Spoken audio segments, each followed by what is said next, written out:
I'll show you how I made this Soundwave wall art from scrap wood. I got the inspiration for this project from that documentary show about Jason Kelce. He's the starting center for the Philadelphia Eagles. My wife got that for me for Christmas. It's like, I guess, a sound wave of a specific song that I like. And I'm thinking it looks like my scrap wood pile. And then I had to tell him it's supposed to be Guy Clark's The Cape.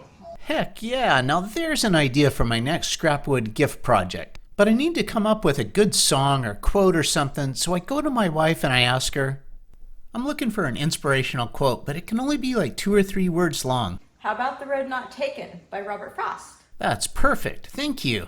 I'm cutting the scrap wood into pieces that are about 1 inch wide, which I'll stand on edge, kind of like an edge grain cutting board. Most of it's 3/4 inch thick wood, but I'll try to get a few pieces that are thinner and some that are thicker just to mix it up a little bit. Some of the pieces are too short to cut safely on the table saw, so I rip them to 1 inch wide on the bandsaw. It's time to arrange the wood into the Soundwave, but how do I know what the Soundwave looks like? You are significantly more musically inclined than I am, so I'm going to put that one on you. Well, Jason Kelce may be musically inclined, but I'm not. But I do know how to use a computer, so I record Road Not Taken, and then load it into an audio editor on my computer, Road Not Taken, and also get the idea here for the black background. And now with the printout of the Soundwave, I can start arranging the wood. The wood species are maple, walnut, white oak, cherry, and padauk. And as it starts to come together, I realize that the 3/4 inch wide wood strips are too wide to really achieve the right Soundwave pattern without the overall length getting out of control. So it's back to the bandsaw to resaw a lot of the pieces in half. And with a lot more thinner pieces, hopefully it'll give me some flexibility in arranging the design.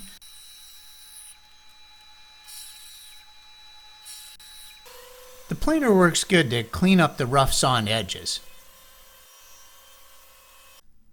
For the pieces that are too short to go through the planer by themselves, I make use of a simple planer sled and some double-sided tape.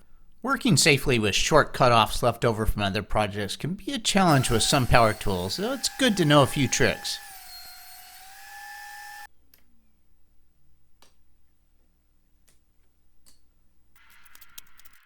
And then back to finalize the layout.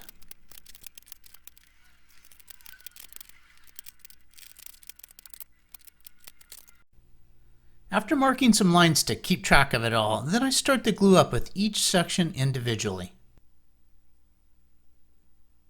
Unfortunately, I didn't pay much attention to getting the clamps on parallel or making sure that each section was glued up flat and straight. So when I go to glue up all the pieces together, the warping in some of the pieces is making it difficult to get the overall assembly straight and flat. To try to fix it, I take it to the joiner to flatten one side, and then with that flat side down on the table saw crosscut sled, I try to straighten out the glue up edges. Which is really a bad idea. I really struggled to get the pieces square, and it took me multiple tries on each piece. I didn't really capture it all on camera. But I did finally get all the edges straight and ready for glue up.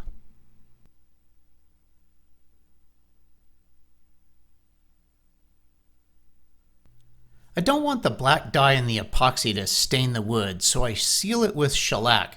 I'm just sealing the top surface, not the sides or the end grain, because I don't want to hinder the epoxy bonding directly with the wood on the sides.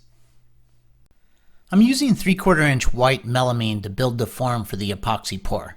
With some generous caulking, I screw it together with drywall screws and then also put a bead of caulking around the inside corners.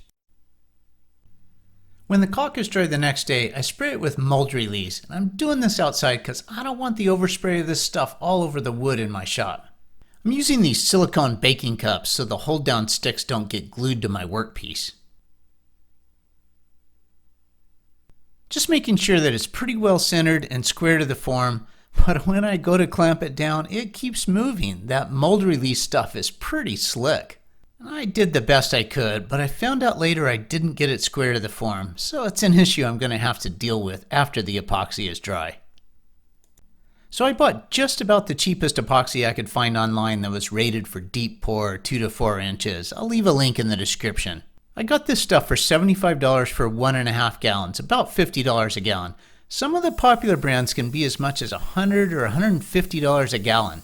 I have this idea that epoxy is somewhat of a commodity and that paying 2 to 3 times extra for a ritzy brand name might not really make a difference. But I don't do a lot of epoxy projects. I'd be interested if you have an opinion and want to leave a comment about paying a premium price for one brand versus another. Is it worth it or not? After mixing the resin and hardener for about 5 minutes, then I add some black dye and mix for another minute. And just check to make sure it's opaque enough by putting a little bit in a clear plastic cup. And it looks pretty good, so I pour it in.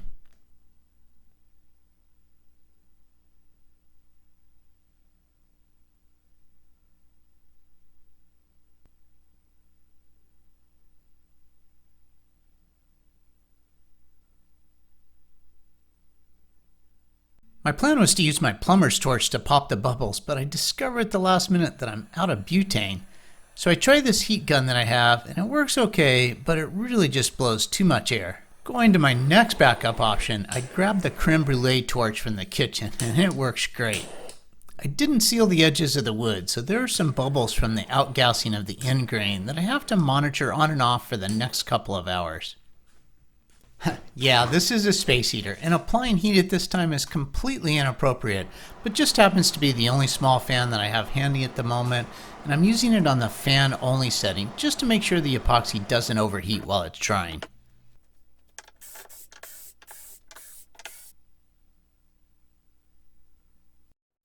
The mold comes free pretty easily. Where it's stuck around the edges, just where the caulking was, I guess that mold release doesn't work very good with caulk. Flattening on the router sled takes about 15 minutes per side. Not too bad, but it seemed like a lot longer with the router screaming in my face the whole time. And even at 35x speed, it's hard to have the patience to watch the whole process. I definitely should think about getting some dust collection hooked up on my router sled. Okay, so now it's time to fix the mess up from earlier when I didn't get it square in the mold.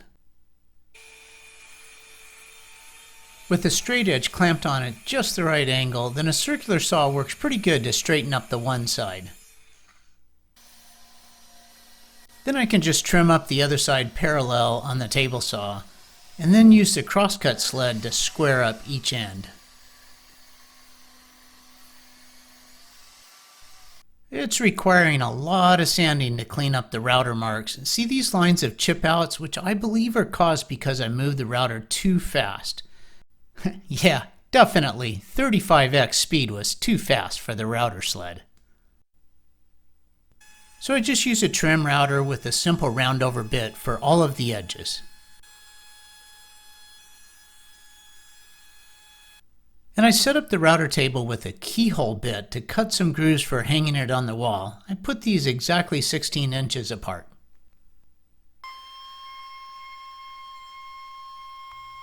With this approach to wall hangers, it'll sit flat, flush against the wall.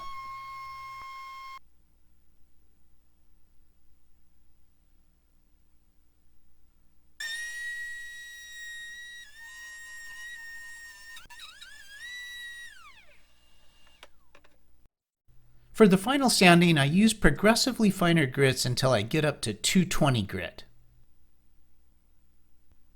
I'm using this water-based urethane for the finish, primarily for the reason that I think it'll be best at not turning the maple yellow. I really want to preserve that white maple color as best as possible. So I do 3 coats, and then I sand it with 220 grit, and then I put a final coat on.